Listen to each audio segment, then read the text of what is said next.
গোটা বিশ্বের মধ্যে বড় জঙ্গি হচ্ছে আমেরিকার ডব্লিউ বুশ থেকে নিয়ে বর্তমান বাইডেন টাইডেন সব।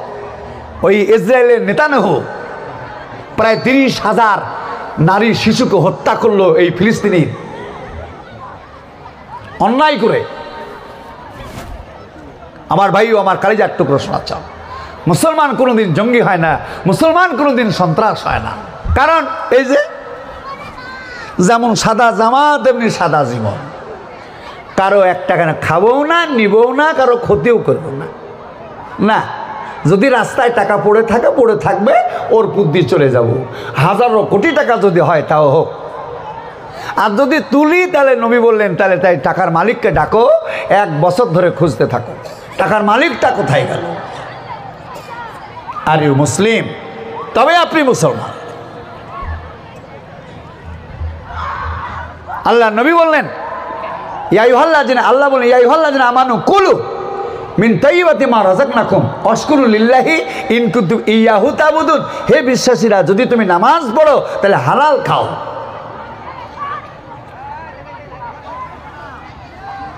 শয়তানের বিশাল হিকমত। শয়তান বলে একটা মুসলমানকে আমি জান্নাতে যেতে দেবো না, হারাম খাইগা ছাড়বো। কি করে? কোরআন কারীম বলল তাসকুন ইলাইহা তুকাল্লিমু মারুফা। কোরআন বলল তোমাদের শান্তির জন্য নারীদেরকে সৃষ্টি করেছি, তুকাল্লিমু মারুফা, তাদেরকে ভালো কথা বলো, তাদেরকে ভালো নজরে দেখো, পেটে মেরো না, বুকে মেরো না, মুখে মেরো না, মাথায় মেরো না। তোমরা তাদের গায়ের চাদর, তারা তোমাদের গায়ের চাদর। এই মুসলমান ছেলের বিয়ে দিয়ে মেয়ের বাপের কাছ থেকে টাকা নিচ্ছে, যৌতুক নিচ্ছে। আমি জানি না আপনাদের দেশের লোক নিচ্ছে কিনা, আপনারা নিয়েছেন কিনা বা নিচ্ছেন কিনা আমি জানি না। ভাই মাফ করবেন আমাকে। আমাদের দেশের মুসলমানরা ছেলের বিয়ে দিয়ে মেয়ের বাপের কাছ থেকে টাকা নিচ্ছে, ওর সারা জীবনের নামাজ জাহান্নামে গেছে। ওই মেয়ের বাপের বাড়ির টাকা যতদিন ছেলের বাড়িতে থাকবে, ছেলের বাপের বাড়িতে থাকবে, ততদিন ওর নামাজ কবুল হবে না, ওর নামাজ পড়াই হবে। কার কথা? আল্লাহর কথা। সূরা বাকারা আল্লাহ বলে ইয়া আইয়ুহার রাসূলু কুলু মিন তাইয়্যিবাতি ওয়া আমিলুস সালিহা। হে নবীগণ, তোমরা যদি নামাজ পড়ো আগে হালাল খাও। সূরা মুমিন 23 নম্বর সূরা। আপনি মুসলমান, আপনার ছেলের বিয়ে দিয়ে একজন মুমিন ভাই, সে আপনার একজন মুসলমান ভাই, আপনার বাপের জানাজাতে যে দোয়া তার জানাজাতে সে একই দোয়া। আর সেই লোকটার মেয়েকে আপনি বাড়িতে আনতে গিয়ে ওর কাছ থেকে টাকা নিলেন, জোর করে, জবরদস্তি করে। দুজন সাক্ষী, একজন উকিল আর 2-4 জন সাথে গেলে বিয়ে হয়ে যায়। আপনি 100-150 জন লোক ওই লোকটার বাড়িতে নিয়ে গিয়ে আপনি জোর করে দাওয়াত লোকটাকে দেওয়ালেন, আপনাকে দিয়ে আপনি জোর করে দাওয়াত দেওয়ার খাবার খেয়ে লোকটাকে শেষ করে দিলেন। আপনি মুসলমান? হ্যাঁ, আপনি মুসলমান নন, আপনি একজন ডাকাত। আপনি প্রকাশ্য দিনের বেলাতে আপনি মেয়ের বাপের বাড়িতে ডাকাতি দিলেন, যার জন্য ছেলেরা বাপ মাকে ভাত দিচ্ছে না। কোরআন বলল অবিল ওয়ালিদাইনি ইহসানা, হে ছেলে তুমি তোমার বাবা মাকে ভাত দাও, বাবা মাকে সম্মান করো। দিবে কেন ছেলে? ছেলে তো আর হালাল না। এই যৌতুক নিয়ে মেয়ের বাপের কাছ থেকে পয়সা নিয়ে ছেলের বিয়ে দিয়েছি, ছেলে এই ছেলের যে সংসারে ছেলে মেয়ে হচ্ছে, এই ছেলেগুলা কি সহি? যে এই ছেলে পেলে ওকে ভাত দিবে? পুরো মুসলমান সমাজ একবারে জাহান্নামে চলে গেছে, একদম শেষ হয়ে গেছে। আমি রাত দিন চিন্তা করছি কি হবে, উপায়টা কি হবে, উপায় কি হবে। আশ্চর্য কথা। তারপরে মুসলমানরা আর একটা কাজ করছে। আল্লাহর রাসূল বলল তুমি কোনো মানুষকে ব্যথা দিও না, কষ্ট দিও না, কথাতে কাজে কামে কোনো দিক দিয়ে ব্যথা দিও না। একটা যদি হিন্দু ভাই হয় তাকে বলুন দাদা ভালো আছেন তো? কি বললাম একটু আগামী, যে আপনার ভাই যদি 3 টাকা পায় তাহলে মুসলমানের পাবে, আপনার একটা মুসলমান ভাই পাবে 2 টাকা, আর একটা অমুসলমান আপনার বাড়ির কাছে থাকে সেই লোকটা পাবে 1 টাকা। আপনি এত বড় মুসলমান, আপনার এত বড় দাম, তাকে আপনি কষ্ট দিবেন না। আপনার দ্বারা কোনো মানুষ যেন কষ্ট না পায়। যদি কেউ করে তা আপনার ঈমান নাই। সাবধান, ইসলামকে বোঝার চেষ্টা করেন। আপনি একজন মুসলমান, আপনাকে আপনি বোঝার চেষ্টা করেন। কখনো না। আল্লাহ নবী বললেন, তোমাদের কারো পায়ে যদি কাঁটা ফুটে আর তুমি যদি না করো, তোমার ঈমান নাই। না, কোরআন বললেন all fast all of together to the cable and not separate. Quran বলল ওয়াতাসিমু হাবলিল্লাহ জামিয়া ওয়ালা তাফাররাকু। তোমরা ঐক্যবদ্ধভাবে আমার দিনকে ধারণ করো, ওয়ালা তাফাররাকু, পৃথক হয়ে যেও না। সমস্ত মুসলিম তোমরা ঐক্যবদ্ধ হয়ে আমার দিনকে ধরো, ওয়ালা তাফাররাকু, কেউ পৃথক হয়ে যেও না। আমি করব সিপিএম, আপনি করবেন টিএমসি, আপনি করবেন কংগ্রেস, ওই করবে বিজেপি। আল্লাহর কথা মানা হলো? কোরআন বলে all fast all of together to the cable and not separate ও তাসিমু হাবলিল্লাহ জামিয়া ওয়ালা তাফাররাকু। আল কোরআন সূরা ইমরান। হে পৃথিবীর মুসলিমরা, তোমরা ঐক্যবদ্ধভাবে আমার দিনকে ধারণ করো, ওয়ালা তাফাররাকু, পৃথক হয়ে যেও না। আমি করব টিএমসি, আপনি করবেন সিপিএম, আরেকজন করবে কংগ্রেস, আরেকজন করবে বিজেপি, লাগাও মারামারি। থানাতে কেডা মুসলমান, জেলে কেডা মুসলমান। আমি বলেছি খবরদার, এদেরকে মুসলমান বলো না, এরা একটাও মুসলমান না। মসজিদে নামাজের জন্য মারামারি করেছে, ঈদগাহাতে নামাজ পড়তে গেলাম, সমস্ত গ্রামের মুসলমানরা, সেখানে মারামারি হয়েছে। মসজিদে 5 ওয়াক্ত নামাজ চলছে, মারামারি হয়েছে। আপনি মারামারি করেন রাজনীতি বাস্তবায়নের জন্য। রাজনীতিতে আমার কি ফায়দা করবে? ভারতবর্ষ স্বাধীন করার জন্য 1,80,000 আলেম শহীদ হয়ে গেল। মৌলানা শওকত আলী সাহেব 43টা ভাষা জানতেন, দেশ স্বাধীনের জন্য শহীদ হয়ে গেলেন। ভারত স্বাধীনের জন্য কাজী নজরুল ইসলাম পাকিস্তান করাচি জেলখানাতে পায়ে লোহার জিঞ্জির, হাতে লোহার জিঞ্জির, এই অবস্থাতে বলল মাল লাঠি ভাঙ, তারা ভাঙলে ভাঙ কয়েদি শালা। ভারতের জন্য জীবন দিয়েছিল। আজকে মুসলমানদেরকে ভারত থেকে খেদাবার জন্য শুধু এনআরসি, শুধু এনআরসি, শুধু এনআরসি। দেশ স্বাধীন করে কি হয়েছে?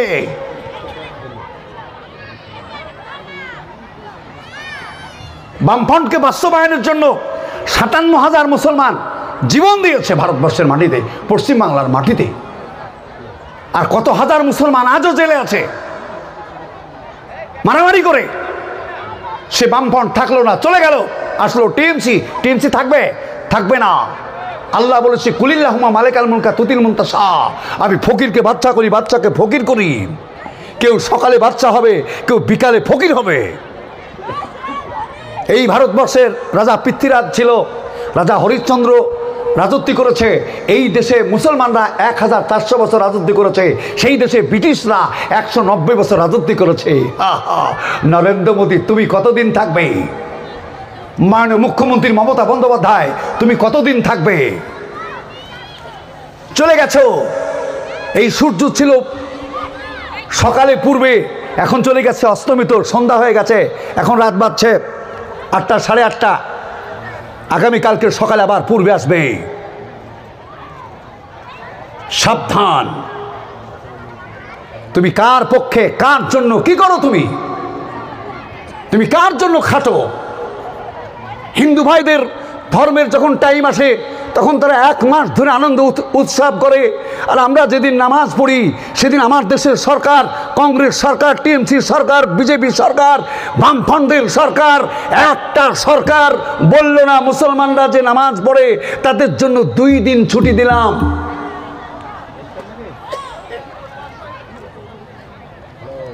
টিএমসি সরকার বলল না যে মুসলমানদের জন্য 2 দিনের ছুটি দিলাম।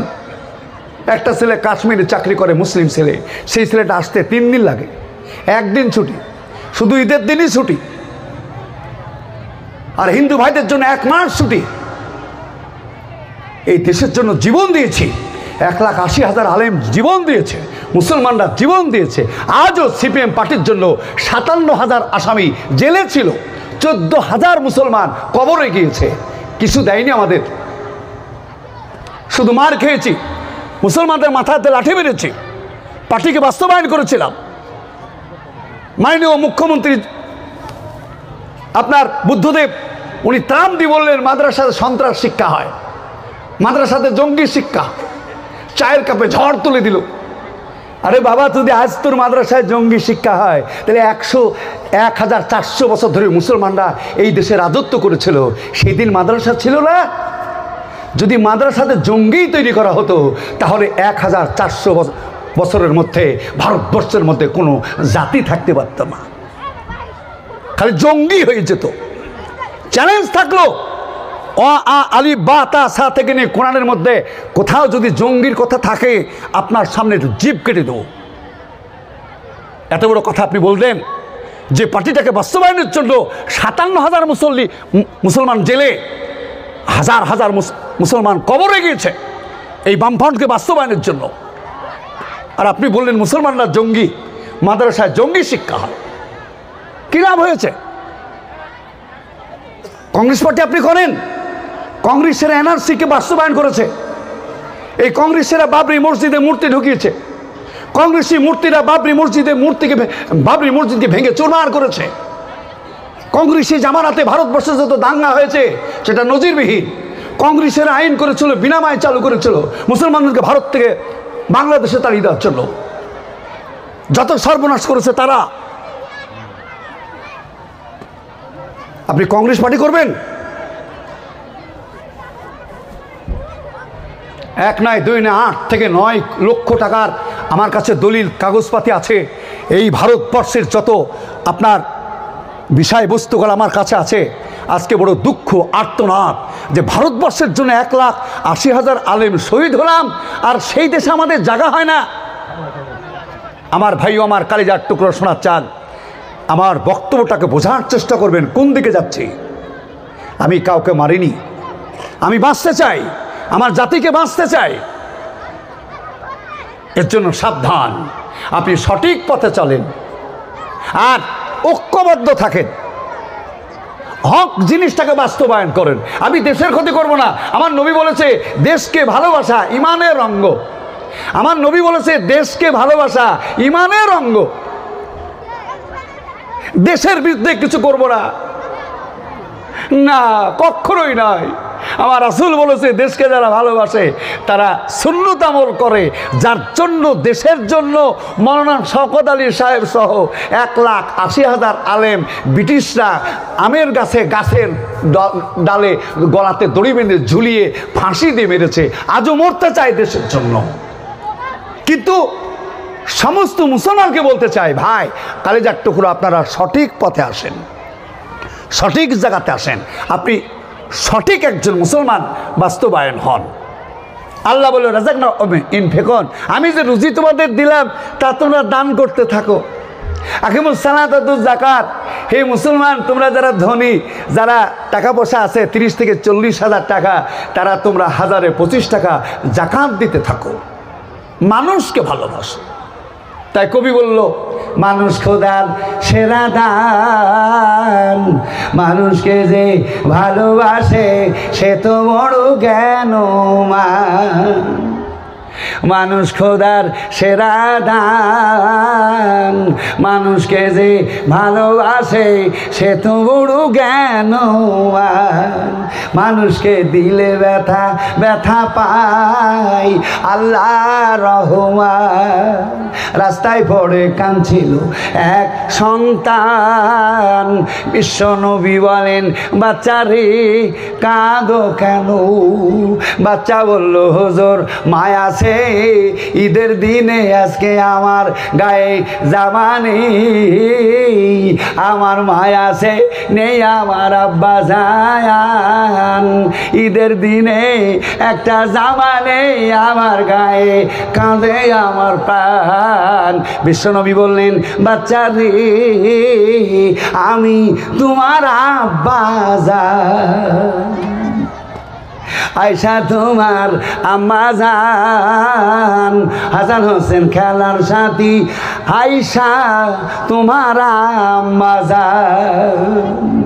রাস্তার একটা অপরিচিত ছেলেকে বিশ্বনবী কুড়িয়ে বাড়িতে নিয়ে গিয়ে বাপ হয়ে গেলেন। লাইনে আসুন, জাগাতে আসুন, কারো গোলামি করার চেষ্টা করবেন না। একজন আপনার মালিক, সে আল্লাহ। আল্লাহর নির্দেশে পৃথিবীর সৃষ্টিকে ভালোবাসার চেষ্টা করুন। আপনার এই চোখটা যেন এরকম বাছাই না করে ইনি হিন্দু, ইনি মুসলমান, ইনি জৈন, বৌদ্ধ, না, সব মানুষ। আপনি মানুষকে ভালোবাসেন। আমার নবী, আপনার নবী, বিশ্ব নবী মানুষকে ভালোবেসেছে। আমার কালিজার টুকরো শোনাচ্ছেন, পৃথিবীর কারো আপনি দাসত্ব করতে চেন না, তাহলে আপনাকে নাফরমান করে ফেলবে। আর যদি আল্লাহকে আপনি মেনে চলতে থাকেন, তাহলে বিশ্বের মানুষকে আপনার ভালোবাসা হবে। এমনকি আপনি পিঁপড়া মারবেন, আপনার পায়ের তলে পিঁপড়া মারবেন আপনি। দাউদ আলাইহিস সালামের পায়ে এক পিঁপড়ায় কামড় দিল, উনি হিট জাবুর নিয়ে সে পিঁপড়ার বাসাতে দিয়ে আগুন জ্বালিয়ে দিয়েছে। আল্লাহ পাক বলল, সাব্বাহা লিল্লাহি মা ফিস সামাওয়াতি ওয়াল আরদ। হে দাউদ, তোমার পায়ে এক পিঁপড়াতে কামড় দিল আর তুমি পিঁপড়ার বাসাতে আগুন জ্বালিয়ে দিলে। তুমি কি জানো, এই পিঁপড়া থেকে আকাশ পর্যন্ত যত সৃষ্টিকুল সব আমার তাসবিহ পড়ে। 5টা সূরা অবতীর্ণ হলো, পিঁপড়া মারা যাবে না। আপনি একজন মুসলমান, রাস্তা দিয়ে চলবেন, পায়ের দিকে তাকাতে হবে, পিঁপড়া যেন পায়ের তলে পড়ে না। আপনি ব্যাঙ মারবেন, আপনি মাছি মারবেন, কেন মাছি মারছেন আপনি? মাছি আল্লাহর তাসবিহ পড়ে, ব্যাঙ আল্লাহর তাসবিহ পড়ে। আপনি কুকুর মারবেন কেন? কুকুর আল্লাহর তাসবিহ পড়ে। আল কোরআন 5টা সূরা, সূরা সফ, সূরা তাগাবুন, সূরা জুমা, সূরা হাদিদ, সূরা হাসর। আল কোরআন মুসলিম জীবন। আল্লাহ আমার মনিব, বিশ্বনবীর আমার পরিচালক। আমার পৃথিবীতে আর কেউ নাই, আমি কাউকে মানি না। আমার একজন মালিক, তিনি আল্লাহ।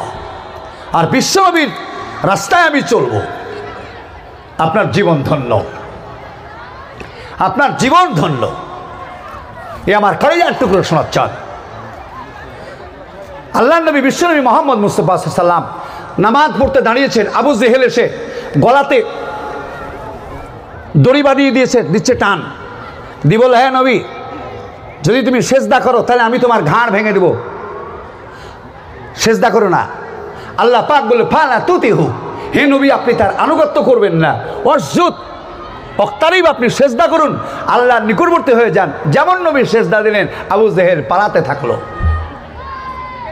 আল্লাহ ওহী দিলেন, আলাম তারা আন্নাল্লাহ ইয়াসজুদু মা ফিস সামাওয়াতি ওয়াল আরদ। ওরা কি দেখে না আল্লাহকে সিজদা করে আকাশে যারা আছে, জমিনে যারা আছে। কোরআন সূরা শামস, সূরা জুমা 22 নম্বর সূরা। আল্লাহ বলে, শামস, সূর্য আল্লাহকে সেজদা করে, অল কামারু, চাঁদ আল্লাহকে সেজদা করে, অন নুজুমু, তারকাগুলি আল্লাহকে সেজদা করে, অল জিবাল, পাহাড় আল্লাহকে সেজদা করে, অর সাজারু, গাছ বৃক্ষ আল্লাহকে সেজদা করে, অর দামাবু, যত ভূচর প্রাণী, জলস্য প্রাণী, স্থল প্রাণী, ভূচর প্রাণী সব আল্লাহকে সেজদা করে। আপনি কার ক্ষতি করবেন? কুকুর মানেন কেন? আপনি মাছি মারছেন কেন? কোরআন বলল, সাজারু, বৃক্ষ আল্লাহকে সেজদা করে, আপনি গাছ কাটেন কেন? দেখবেন সমাজে যারা গাছ কাটে তাদের জীবনে উন্নতি হয় না। গাছ আল্লাহকে সেজদা করে, গাছ কাটতে নেই। গাছ যদি মরে তবে কাটেন। গম যদি পাকে, পেকে গেল, ঘাড় ভেঙে গেছে, গম মরে গেছে, পেকে গেছে, সেই গম কাটেন। গম তাজা আছে, গম কাটবেন না। এই গম আল্লাহর তাসবিহ পড়ে, আল্লাহকে সেজদা করে। সমুদ্রের মাছ, নদীর মাছ, আপনি যেটা খাবেন সেটা মানেন, যেটা খাবেন না সেটা মেরেন না। মাছ আপনি আজ খাবেন, আজ মারেন, কালকে খাবেন, আজকে মারছেন না। কালকে ঈদের দিন, আজকে আপনি গরু জবাই করছেন কালকের গোশের জন্য না। আপনি কাল খাবেন, কাল গরু জবাই করেন। একদিন আগে আপনি গরু জবাই করছেন, এই মুরগি আপনার ঢোপে ছিল, আপনি আজকে জবাই করে রাখছেন, আগামীকালকে খাবেন না। এই মুরগি সারা রাত আল্লাহর তাসবিহ পড়তো, আল্লাহকে সেজদা করত। কোরআন জানতে হবে, কোরআন জানুন। পৃথিবীর সৃষ্টির প্রতি যদি আপনার মহব্বত না থাকে, আপনি কখনো মুসলমান না। এক মালিকের দাসত্ব করেন। এই যে সাদা জামা কেন? সাদা কাফন কেন? কারণ কি? এর মধ্যে কি আছে? ভিতরটাও সাদা, তাই পাঞ্জাবিটাও সাদা, আরে কাফনটাও সাদা সাদা। কখনো কোনো মাছ আপনার মারা যাবে না। আপনি গম কাটবেন, পাকা গম কেটে নিয়ে আসেন, পাকা গমে আগুন লাগাচ্ছেন কেন? আপনি শীষ কেটে নিয়ে গমের ভাই আগুন লাগাচ্ছেন কেন? হ্যাঁ, দাউদ আলাইহিস সালাম এক পিঁপড়াকে মারার জন্য আল্লাহ পাকের 5টা সূরা অবতীর্ণ হয়েছে যে খবরদার আগুন লাগানো যাবে না। আপনি গমের ভাই আগুন লাগিয়েছেন, কত পোকা, কত পিঁপড়া, কত কেন্না, কত প্রাণী মারা গেল। আপনি কিসের মুসলমান? আপনি পুকুরে বিষ দিচ্ছেন কেন? আপনি এক মাছ মারার জন্য কত প্রাণী মারা যাবে বিষের কারণে। ভাইও বন্ধু আমার, কালেজার টুকরো শোনা চান, যদি কোরআন আপনি জানেন তবে ইসলাম কত সুন্দর, একজন মুসলমান কত সুন্দর এটা আপনি বুঝতে পারবেন। মাইন্ড করবেন না, আমার কথাকে মাইন্ড করবেন না। আপনি যখনই আল্লাহ ব্যতীত কাউকে মালিক বানাবেন তখন আপনার দ্বারা আর ভালো কাজ হবে না। কিন্তু মুসলমান হচ্ছে একজন ভালো, কারো রুজিতে পদার্পণ করবে না, কাউকে আঘাত দিয়ে কথা বলবে না, প্রত্যেককে ভালোবাসবে, পিঁপড়া মারবে না, ব্যাঙ মারা যাবে না। আপনি কুকুর মারছেন কেন? এক কুকুর 309 বছর ধরে এক মালিকের গোহার পরে বসেছিল, ওই কুকুরটা জান্নাতে যাবে, আপনি কুকুর মারেন কেন? কখনো না। আপনি গাছ কাটছেন কেন? গাছ আল্লাহকে সেজদা দেয় সকালে আর সন্ধ্যায়। আমার কালেজার টুকরো শোনা চান, ইসলামিক জীবন, একজন মুসলমান তার পরিচয় যে কত উত্তম, কত সুন্দর। বাপ আমার কালেজার টুকরো শোনা আমার, আমি বক্তব্য করে আমাদের মতো বক্তারা সারা জীবন বলে আপনাকে কটা বোঝাতে পারবো? কোরআন বিশাল একটা গ্রন্থ। এর জন্য আল্লাহ পাক কোরআনের পরে যে সেন্টেন্সটা আছে তাতে বললো কোরআন, এর বাংলা অর্থ হলো পড়ো। কোরআনের প্রথম থেকে শেষ পর্যন্ত পড়ো। যদি কোরআনের প্রথম থেকে শেষ পর্যন্ত আপনি পড়তে থাকেন আপনার জীবন কামিয়াব হয়ে যাবে। মুসলমান কাকে বলে আপনি পরিপূর্ণ বুঝতে পারবেন না। বিশ্বনবী মোহাম্মদ মুস্তাফা সাল্লাল্লাহু, তিনি মক্কার মাটিতে দিন আপনা আপনা প্রচার হয়ে গেল। মক্কায় থেকে সমস্ত যারা আল্লাহ রসুলকে মেরেছিল, ভুলবশত মেরেছিল, অন্যায় করে মেরেছিল, তারা সব পালিয়ে যাচ্ছে। তার মধ্যে একজন বুড়ি, তার টাকা পয়সা ধন সম্পদ বেড়িগে বেঁধে মাথায় করে নিয়ে পালাবে, কিন্তু পারে না, বইতে পারে না, মাথাতে তুলতে পারে না। বিশ্বনবী বললেন, কাই পাহালুকা, মা কেমন আছো?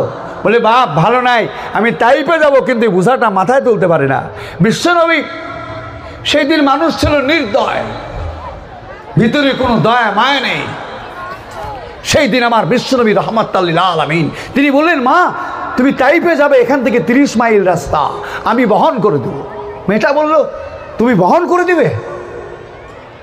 ঠিক আছে। বলে, ঠিক আছে। সঙ্গে সঙ্গে বিশ্বনবী মাথাতে বোঝা নিলেন, 30 মাইল রাস্তা, তাইপ, মক্কা থেকে তাইপে বোঝা বহন করছেন। রাস্তার মাঝে বুড়ি হাঁটতে হাঁটতে পাথরে বেঁধে পড়ে গেছে, গায়ে ধুলোবালি মেখে গেল। নবী আমার হাত ধরে তুলে ধুলো ঝেড়ে দিয়ে এক হাত বগলে নিলেন আর এক হাত দিয়ে বুঝা। মাঝে মাঝে ডাকে মা। বিশ্বনবী ডাক মা, মা ডাকে, ওনার দেল শীতল হয়ে যায়। এই 30 মাইল পথ হেঁটে তাইপে পৌঁছে দিয়ে গন্তব্যস্থানে পৌঁছায় গেছেন। উনি বলেন, মা এখানে আপনার শেষ জায়গা? বলে, হ বাপ। বোঝাটা নামিয়ে দিয়ে কপালের ঘাম ফেলছে না, চলে যাচ্ছেন। ওই মেয়েটার ছেলে এসে বললো, মা আমরা জানের ভয়ে পালিয়ে এসেছিলাম, মুসলমানদের ভয়ে। তা উনি কত পারিশ্রমিক নিল বোঝা বহানোর জন্য? বুড়ি বলল, খবরদার তাকে মজুর বলো না, সে আমাকে যতবার মা বলেছে আমার দিলে শান্তি দিয়েছে, আমার কাছে পয়সা নেয়নি। এই ঘটনা, তার এই পরিচয়। ছেলে বলল, ডাকুন তো, তার বাড়ি কোথায়? ডাকলো, বেটা, বাপ। বিশ্বনবী ঘুরে এসে বলেন, মা আরও কিছু হুকুম আছে? বলে, না, আনা বাইতুকা, তোমার বাড়ি কোথায়? মা নানতা, তুমি কে? মা ইসমুকা, তোমার নাম কি? বলল, বিটি। মা, বিটি, মা। আমি আলোচনার প্রাণ ভাই বলেছি, গোটা পৃথিবীর নারী আপনার মায়ের জাত, কারোর দিকে কুনজরে তাকানো যাবে না। আপনি একজন মুসলমান, কার কথা? কোরআনের কথা। তো আল্লাহ রাসূল ওনাকে বলছে বিটি, মা। আপনি যে মোহাম্মদের ভাই মক্কা থেকে পালিয়ে এসেছেন তাইফের মাটিতে, আমি সেই মোহাম্মদ। মেয়েটা বলল, বেটা আমি আগে যদি জানতাম তুমি মোহাম্মদ, তাহলে মক্কা থেকে আর তাইফ আসতাম না। আর যদি তুমি মোহাম্মদ নবী হয়ে থাকো, তাহলে বারহাক তুমি নবী, তুমি অবশ্যই সত্য নবী। তাহলে আমি আর দেরি না করি, আমি এক্ষুনি মুসলমান হই। বুড়ি সাথে সাথে মুসলমান হয়ে গেল। ভাইও বন্ধু আমার, কালিজার টুকরো শোনাচ্ছে, কত কাজী, কত গন্ডগোল, বাপের সাথে, ভাইয়ের সাথে, বোনের সাথে, দেশের সাথে, প্রতিবেশীর সাথে। তারপরে আমি মুসলমান না, আমার পেটের কথা আমি ভাবি, আমার বাড়ি 1 তলা 2 তলা 3 তলা 4 তলা, আমার প্রতিবেশী খেতে পায় না। আমার নবী বিশ্বনবী বললেন, তুমি ঘুমানোর আগে তোমার প্রতিবেশীর 10টা বাড়ি তুমি দেখে আসো, কার হালাত কি দেখে এসো, দেখে এসে ঘুমাও। নিজের জন্য যা ভালো মনে করো, তোমার প্রতিবেশীর জন্য যদি ভালো তাই না মনে করো, তুমি মুমিন না। আমার নবী, আপনার নবী বিশ্বনবী বললেন, সকালবেলায় উঠে কেউ যদি কোনো রুগী দেখতে যায়, তাহলে তার উপরে সকাল থেকে সন্ধ্যা পর্যন্ত 70,000 ফেরেশতা রহমত বর্ষণ করে। ইসলাম আমার কালিজার টুকরো শোনাচ্ছেন, এর নাম ইসলাম। এজন্য আমি আপনাদেরকে রিকোয়েস্ট করব, আপনারা মুসলমান হওয়ার চেষ্টা করুন। যদি বলেন আমরা এখন কি মুসলমান না, না, আপনি মুসলমান না। মুসলমান হওয়ার অনেক কিছু আছে, আপনি একটাও না। যদি আপনি মুসলমান হতেন, তাহলে আপনার বাড়িতে আলহামদুলিল্লাহ শান্তি বর্ষিত হতো। 1 নাম্বার, আপনার বাড়িতে একটা মেয়ে আসতো